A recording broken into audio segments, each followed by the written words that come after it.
vanhu voya vachipembera vatozoti the opposite the ruling party ZANU-PF vachiti well done Mozambique, zvamuri kuita muri kugona. Itai kuti maZimbabweans ese ari kuMozambique especially vakashandisiwa kuti vavhote kana kuteka part elections vadzosewe kunyika yeZimbabwe vachiti we want to show down, toda kunyadzisa the ruling government yemunyika yeZimbabwe. Sanambira mashoko anobuda nyogwa panapa nana Kirina Mjati ne information evidence yavari kubuditsa totibva subscribe or like turn on the bell icon.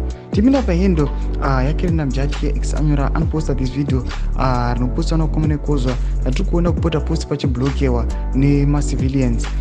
Pana panobuda nyora chiri well done Mozambique, if possible demand Zimbabwean citizens to leave Mozambique, go back to Zimbabwe, and Emerson Mnangagwa must provide jobs for them. Remember, Zimbabweans in the early 90s once sent your people back empty-handed. Novanyora chiti, ED must go as he is causing chaos inside.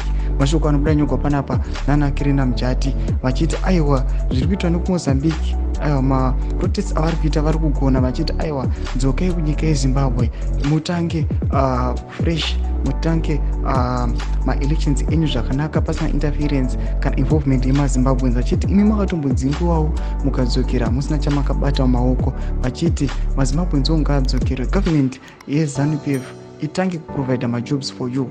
Mashoko anobuda achitaurwa panapa tiona kuti aiwa nhau yekuMozambique inobata-bata vanhu vakawanda. Tiona kuti aiwa kune dzimwe nyika vanhu vari kubvuma kudyiwa maleaders anenge akukoniwa vari kubvuma, asi kune vamwe maleaders they still wanna cling on to power. Tudze mafungiro enyu muri kudi pamusoro pechiitiko ichi. Pana comment section medu, so subscribe or like, so turn on the bell icon.